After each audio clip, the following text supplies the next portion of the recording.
How is that? That actually, let me offer my prayer before speaking. Om Gyana Timirandasya Gyananjana Shalakoya Chakshurummilitam Yena Tasmei Shri Gurave Namaha Sri Chaitanya Manobishtam Stapitam Yena Bhutale Svayam Rupa Kadamayam Dadati Svapadantikam He Krishna Karuna Sindhu Dinabandho Jagatpate Gopesha Gopika Kanta Radha Kanta Namostute Tapta Kanchana Gorangi Radhe Vrindavaneshvari Vrishabhanusute Devi Pranamami Hari Priye Jayatam Surato Pangor Mama Manda Matergati Matsarvasva Padambujo Radha Madana Mohano Jaya Sri Krishna Chaitanya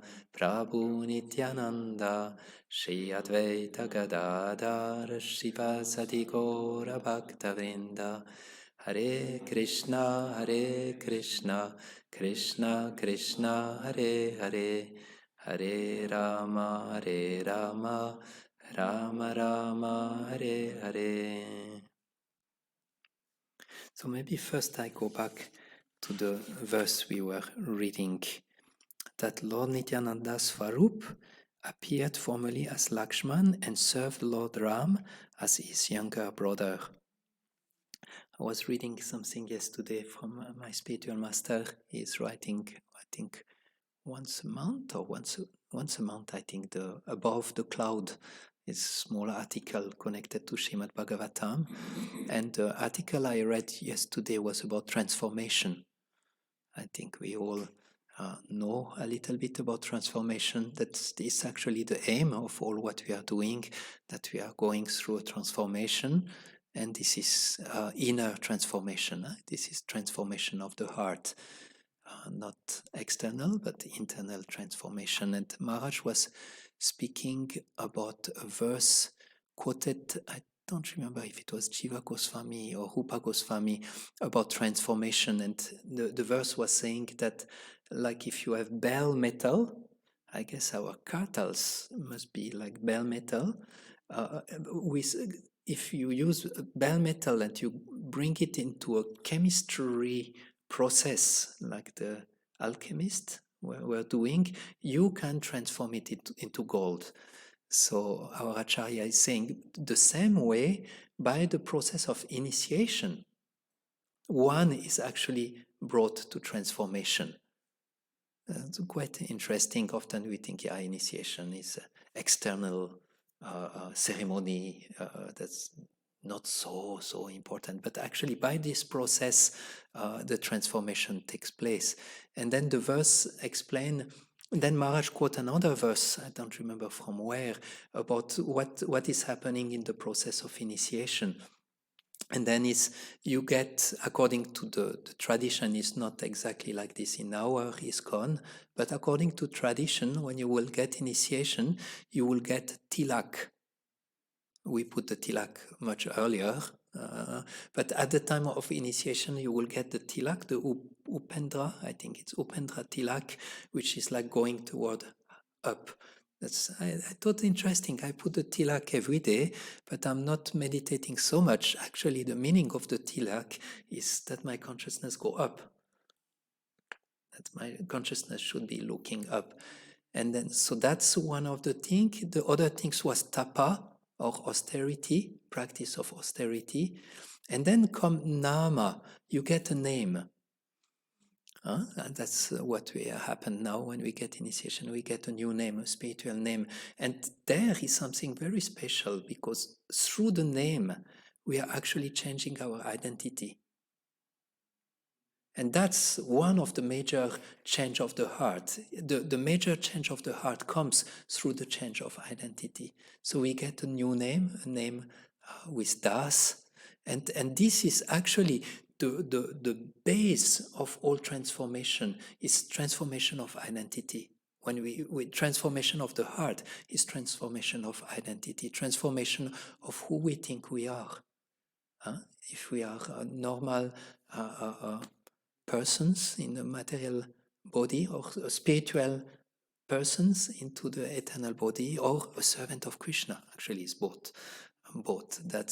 And this, from there actually come the whole journey of transformation, from this position of being a soul, of being a servant of the Lord. We have heard many times, but just notice how crucial transformation can be connected to our identity of being a das, of being a servant of the servant of the servant.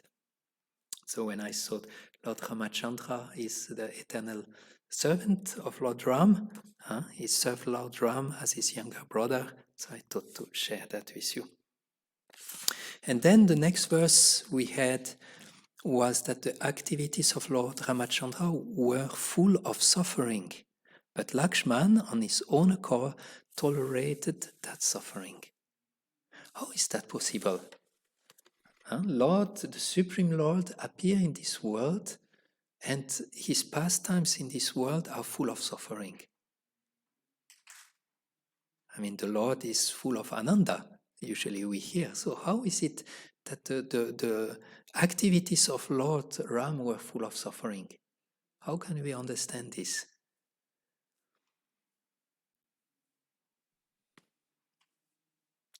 Who has a guess? Yeah, Paul.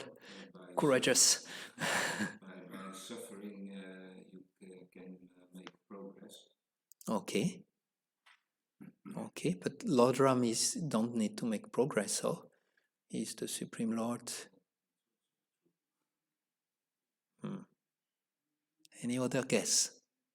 Why the pastimes of Lord Ramachandra are full of sufferings?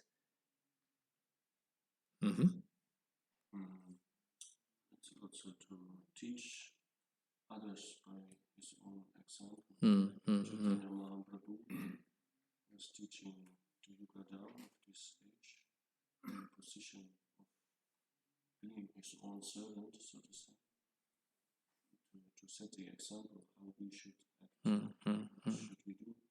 And Ramachandra also, he was very, as the son of the eldest son of a king, he was supposed to rule the country.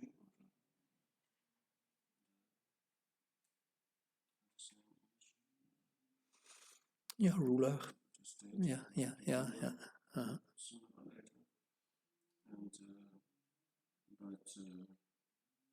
And with all this suffering that was there, or with all these circumstances and difficulties, with Hiranyakashipu, not Hiranyakashipu, Ravana. With Ravana, yeah. Then there was later on also that he took on his own, from his own will, so to say,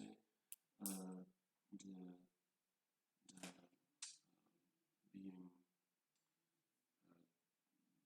separated from Sita again. And but this he would not have to do, but he did because he knew this will set the right example for the rest of the society. Yeah, thank you.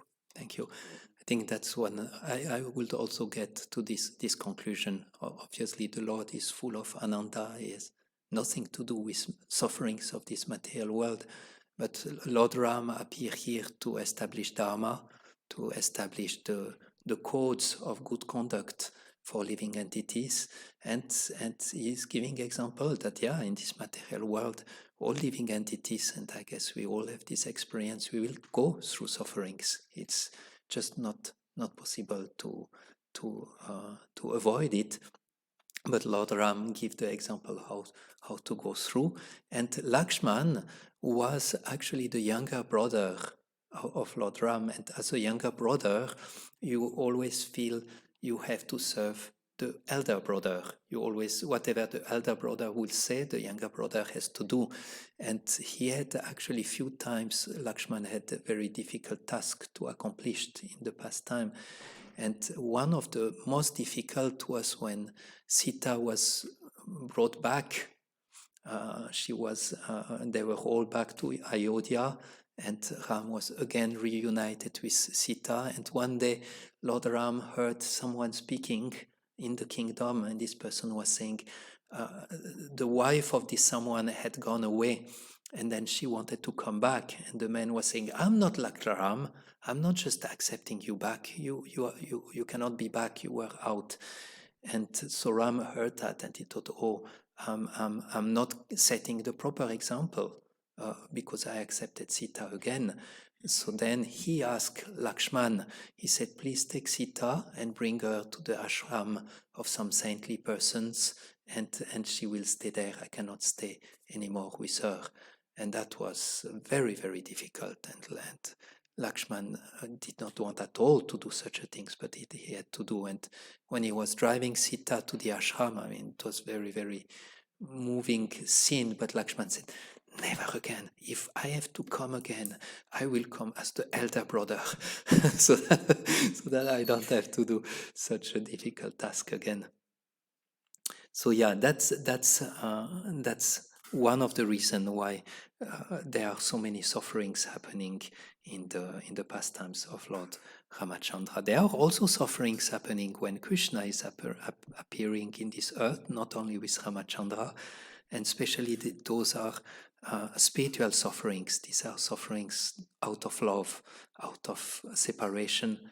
We hear when Kaliya was there, and Krishna was taken in the coils of Kaliya. All the Brijbasis came, and they were in agony. They were screaming. Mother Yasoda wanted to just enter the river and try to defend her son, and other lady were holding her up, and it was huge amount of pain and sorrow that was happening, but that was all for the churning of the love in the heart of the Brijbasis. It is the question comes when Krishna waited so long in the coils of Kaliya serpent, and I think Krishna Kavi Kanapur bring this point up. Why did Krishna wait so long? I mean, all the Brijbasis were there in such intense feelings. Why he waited so long in the coils of Kaliya? And the answer was that Krishna wanted to wait that everyone will be here before he will start his dance on the hoods of Kaliya. And he wanted to bring this intense emotion of love, which seemed to be suffering from one material perspective, but which are actually totally spiritual emotions toward Krishna. And then the whole picture turned fully, and then Krishna started to dance, and everyone is wow, and it's like huge contrast between a situation of very intense, painful emotions and a situation where everything becomes joyful, beautiful, and that's the beauty in the pastimes of the Lord. There's so many contrasts and so many emotions that are churned. But here I will get a little bit, would like to speak a little on this point of Lakshman, that he was actually tolerating all those sufferings. I feel inspired to speak a little bit about tolerance, that I think that is actually quite of an important point in our life. As we go through life, we also go through many sufferings, we also go through many unexpected situation, with frustration. There are so many things happening in our life, and we need strength to actually tolerate all those situations. And this is one of the first teaching Krishna brings in the Bhagavad Gita when he speaks with Arjuna with this famous verse. Anyone knows? We should tolerate the happiness and distress like summer and winter. Sanskrit is not coming to me, but this is one of the first verse. Yeah, you have it. Okay. No, that's another one. Yomam Pashati. No, that's also another one. Anyway, the main point of the verse is that one should learn to tolerate happiness and distress. They are going to come, like winter and summer, and they are due just to the connection between the senses and our self connection. It comes through the senses. I remember once one devotee was asking my spiritual master, where do we get the strength to tolerate all the situation of life? And my spiritual master was saying, by surrender. When you let go of things, then you get the strength to actually tolerate all the situations of life. And we can see the way the world is going is actually so much different than teaching us to tolerate, because we have everything fast, everything quick, and everything we want, we can get it more or less in this world. And then when we cannot, then it's much more difficult. Then the ability of tolerance is diminished. When in the past, when life was much more simple, much more austere, actually naturally austere. If we speak with our grandfathers or grandparents, life was just so different. People had a much stronger power to tolerate the difficulty in life, but we are like spoiled children that as soon as things do not go the way we want immediately, it's very difficult to tolerate. We see also in Shikshashtakam, this tolerance is very much connected to humility. My spiritual master, like the verse of Shikshashtakam said, we should be tolerant like a tree, no matter if someone is graving his name on the tree with a knife or whatever. The tree never complains. The tree is cut off, is not complaining.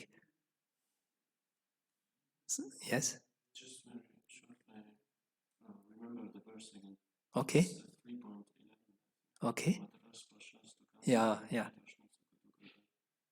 Agamapayino nityastam titikshasva bharata. Yeah, thank you. So, in the same way, this is going toward humility. My spiritual master was saying you can make a show, or you can say, "Oh, I'm very humble," and you can try to act very humble, but your ability to tolerate circumstance of life will actually show what is our level of humility.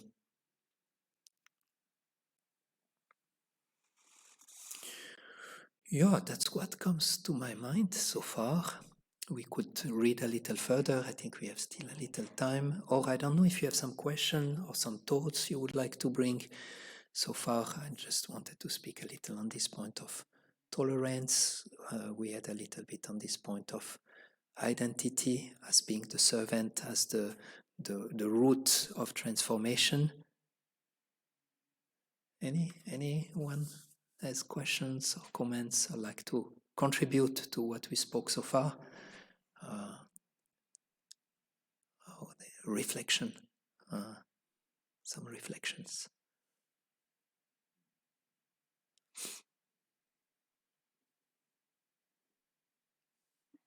Mm-hmm. I found this point also interesting that during this tolerance, like you said, or when we're going through difficulties also, that the point arises that Krishna lays his focus or his attention then more on us and we more on him, because we need to depend on him, and therefore we can see these difficulties even as a chance also to advance, that we make like it is said, like Krishna will never put too much how to say, distress or pain on us, but a little bit, and when we go through, he sees our surrenderance therewith, and therefore we can advance faster, so to say. We are more focused than on Krishna when we surrender, so to say, and therefore sometimes this learning of tolerance can be even good, or this it brings quicker or faster the good qualities up in us, so to say, or it helps us to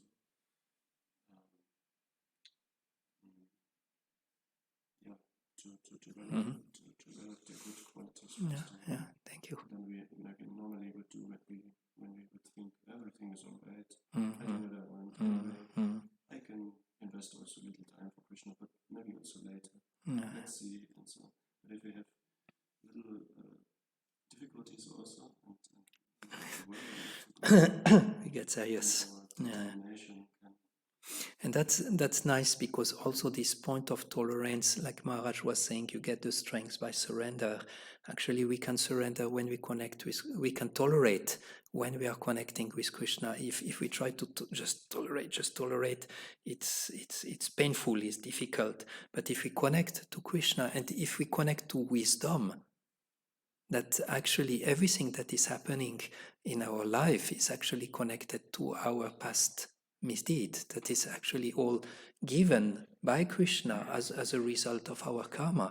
And this is a position now I can burn of this karma by tolerating it and taking the position of humility with Krishna in a mood of prayer. My dear Krishna, I'm suffering now, it's not easy, but I know I have to go through, and I want to get rid of that. I don't want to make a new karma out of it. And then with the strength of knowledge, connecting with Krishna, then we can go actually through it in a nice way. And it's sometimes painful life, because sometimes you get pain even from people that are actually very close to you. You can see sometimes even in a community, we are all devotees, and sometimes you get like heavy speech or heavy, usually we don't have physical violence, thanks God, but sometimes there is like violence in speaking that is expressed from one to the other, and you feel, come on, how is that? We are brothers and sisters. How dare you speak like this, But it's actually often happening like this. And I don't remember if it was Bhaktivedanta Maharaj. Someone was commenting that actually, if you see the story of the Mahabharata, very often pain was given by people of the same family, or people that were actually very, very close. And this is actually often happening in life, that those who are actually close to us sometimes are giving us a lot of pain. But again, we take the strength of the scripture of wisdom, understanding it's not about them, it's about me. What I'm receiving now is actually my story. Of course, the person who is maybe doing violence will have to ripe its own fruits later, but we take it, okay, it's my situation, I tolerate, and I burn it, I get rid of this karma through this situation, instead of fighting and bringing more karma and keeping on the rotation of the karma. I wanted to maybe just share a small experience. This is one verse from the 10th canto in the prayers of Brahma, Tate Nukampam Susumikshamano, that say that actually when sufferings are coming, a devotee is patiently tolerating the reaction of his past misdeed. But he's not just tolerating, he keeps serving the Lord. He keeps serving the Lord, knowing, okay, what I'm getting is just a result of my activities. And my Lord, I take it and I keep serving you no matter what. And this is very much humility. Huh? It's like the suffering comes and you just fall down. I think my Guru Maharaj was giving sometimes this analogy of in the battlefield when there is war and people are shooting to each other, you rather fall down. Like you offer dandavat, you just protect yourself by being totally flat on the floor. So this is actually the position where we take. Things are coming, okay, I take the position of humility and I flat myself on the ground, and there I'm protected. I'm at Krishna's lotus feet. Nothing more can happen to me. So I remember I had once, we were traveling with my wife, and I had long ago, we had a situation here in the temple where one devotee had been extremely intense with me and extremely violent with words. And I felt, my God, never again, I don't want to see that person. And so time to time, the person will come to the temple and I would try to avoid as good as I could. And then I was traveling, and suddenly I was supposed, when I will come back from the travel, I was supposed to be the temple commander for some times. And I suddenly heard that this devotee is now in the temple, and I will have to deal with him for services. And I got so disturbed. Oh no, no way. I was just so, I felt I will not even stand in the kirtan with this person. I cannot, I don't want, no, no, no, no, no, no. I was in full rebellion.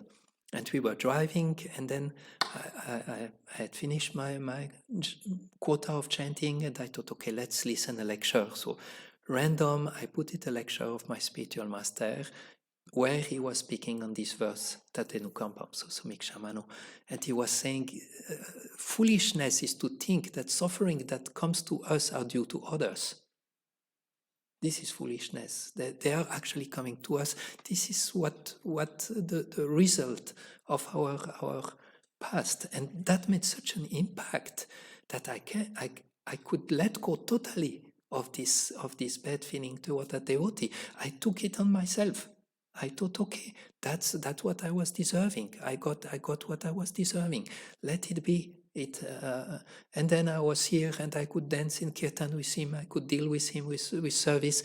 Everything was just, it was like a miracle, going through that perspective.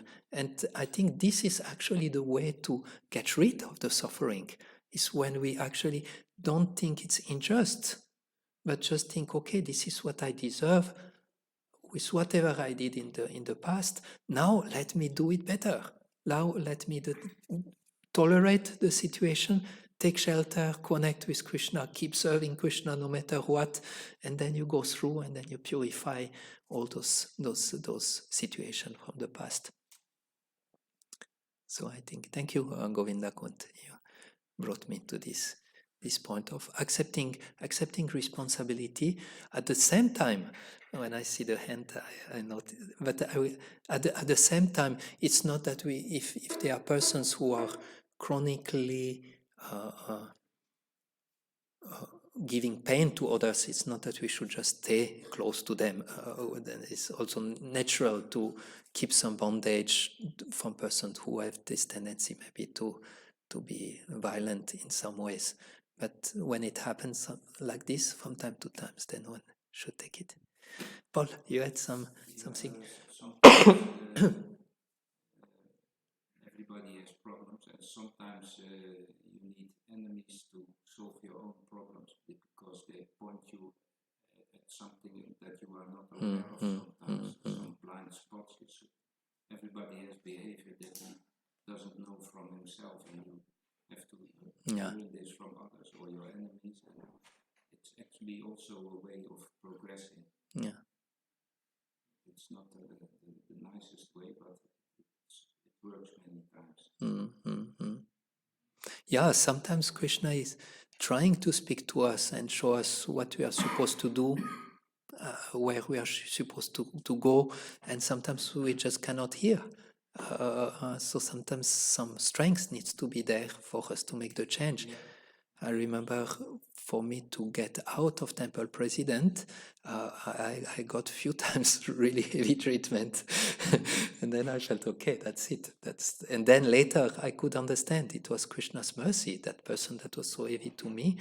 I mean, I'm very sensitive by nature, maybe the person who are not so heavy to me, and just the way I take it myself. But then later I noticed, thank you, you helped me see what was my next step in my spiritual life and make the change.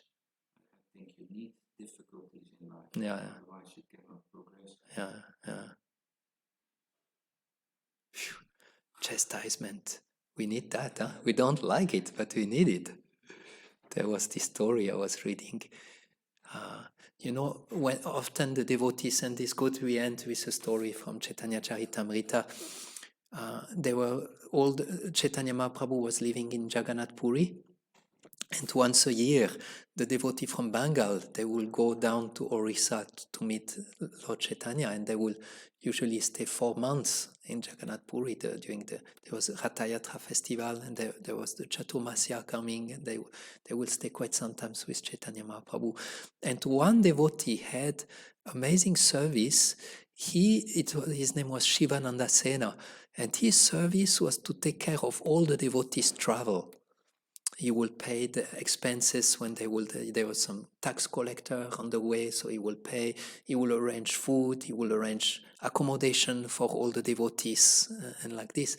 And one time, as they went down to Orissa, Shivananda made a mistake, and I mean that's a heavy that's a heavy story. Made a mistake, and Nityananda became very, very angry at him. And I mean, that's heavy. I don't know if I should stop the broadcast or anyway, that's between devotees. Maybe I can delete it later. But Nityananda got so angry at Shivananda Sena that Shivananda Sena's son died. Due to the anger of Nityananda, the son of Shivananda Sena died. And the wife became so grieved and went to Shivananda Sena and said, see, with your mistake, what happened? Now one of our son is dead. And Shivananda Sena felt very, very bad. My God, just a small mistake and you get such a heavy chastisement. So he went to Nityananda and he asked forgiveness. And Nityananda kicked him. So that will be like physical violence. He just kicked him. And then Shivananda Sena said, do whatever you want with me. You will always remain my master, no matter what. I'm sorry. And then Nityananda smiled and just embraced him and gave him full mercy. I don't know what really happened with the son and like this. There is no deeper explanation as far as I heard the story, but that was like showing Shivananda Sena was heavily tested by Lord Nityananda, but he just kept humble and tolerant. Even, I mean, it's beyond, I mean, for us, I mean, it's beyond to understand that you do a small mistake and your son is dying. It's by the curse of a saint. I mean, it's really very, very beyond our understanding. But even though such was the punishment, Shivananda Sena remained very tolerant and very humble and was tested actually by Lord Nityananda. So when we hear about that, we can see our small sufferings are nothing in comparison to what Shivananda Sena went through. But we will be tested. And this is going to help us make progress in our spiritual life. Thank you. Anyone else like to ask something or comment? I have a small text about this subject. Maybe I'll put it on the WhatsApp group? Yes. Okay. About tolerance or about difficulties? Yes. Okay. It's helped me very much. Okay, sure. Please share with us. Okay, so today we were exploring a little bit tolerance. No matter what happened, tolerance is not something we do on our own, but we immediately connect to Krishna, to Radha and Krishna, take shelter in them, and then also use the wisdom of the scripture understanding. No one is actually, we are the only one responsible of the sufferings that are happening to us.